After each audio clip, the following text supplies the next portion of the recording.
అందరికీ జై హింద్, జై భారత్. జేపీ నడ్డా గారు తాజాగా సీజేపీకి సంబంధించినటువంటి వ్యక్తులతో మాట్లాడారు.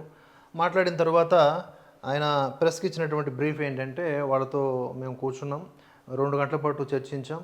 వాళ్ళు ప్రధానంగా ఒక 3 డిమాండ్స్ ముందుకు తీసుకొచ్చారు. అందులో ఇంక్లూడింగ్ ఆఫ్ ధర్మేంద్ర ప్రధాన్ రాజీనామా, అలాగే సోనం వాంగ్చుక్ గారు ఏవైతే డిమాండ్స్ ఇచ్చారో అవి, వాటితో పాటుగా ఒక 5 రిఫార్మ్స్ సజెషన్స్ కూడా ఇచ్చారు ఫర్ ఎగ్జామినేషన్స్. సో అవన్నీ కూడా మేము పరిగణలోకి తీసుకొని విచారించి మరలా మనం ఒకసారి కూర్చుందాం రేపు మధ్యాహ్నం అని చెప్పేసి సీజేపీ వాళ్ళకి చెప్పడం జరిగింది. ఇది ప్రస్తుతానికి అక్కడ ఉన్నటువంటి పరిణామాలు.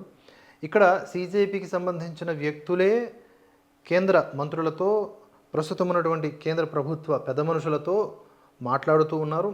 మరోవైపు జంతర్ మంతర్ దగ్గర ప్రొటెస్ట్ బలంగానే ఉండాలి, ఎక్కడ నీరు గారిపోకూడదు, జనాలు వెళ్ళిపోకూడదు అని చెప్పేసి ఈ స్విగ్గీ జొమాటోల్లో ఎవరెవరో ఆగంతుకులు ఆర్డర్లు పెడతా ఉండటం, ఇవి జరుగుతూ ఉన్నాయి. ఒక పక్క అది, ఒక పక్క ఇది.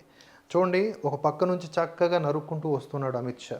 ఏ స్థాయిలో అంటే ఒక పద్ధతి ప్రకారం, చాలా పద్ధతి ప్రకారం చర్చలన్నీ సఫలీకృతమై సోనం వాంగ్చుక్ గారు ఎలాగైతే దీక్ష విరమించేశారో అదేవిధంగా ఈ సీజేపీ కూడా అక్కడి నుంచి వెళ్ళిపోతే అక్కడికి వచ్చినటువంటి గూండాలు, తర్వాత ఉన్మాదులు, మాస్క్ కట్టుకుని రాళ్ళు రువ్వేటటువంటి విన్యాస ప్రదర్శనలు చేసే వికృత జీవులు, వాళ్ళందరూ కూడా మోటాముల్లి సర్దుకొని వెళ్లాల్సిందే.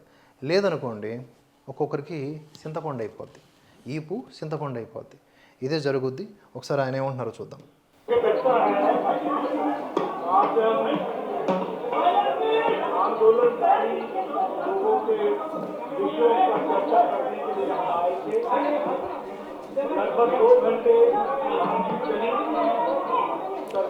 ఓకే, వాయిస్ అంత క్లారిటీ లేదు, నేను చెప్పిన మ్యాటరే వారు కూడా చెప్పారు. సో అది 2 గంటల పాటు డిస్కషన్స్ జరిగినాయి. 3 డిమాండ్లు, 5 రిఫార్మ్స్ ఎగ్జామ్స్కి సంబంధించి ఇవన్నీ కూడా చర్చలు నడుస్తూ ఉన్నాయి. చూద్దాం ఏం జరుగుతుందో. మొత్తానికైతే 1-2 రోజుల్లో క్లీన్ బౌల్డ్ అయిపోతుంది సీజేపీ. ఆ తర్వాత ఇంకా కొత్త మార్గాలు వెతుక్కోవాలి. టూల్ కిట్ బ్యాచ్ అప్డేట్స్ కొనసాగుతూనే ఉంటాయి. Keep watching Bharatavarsha. జై హింద్, జై భారత్.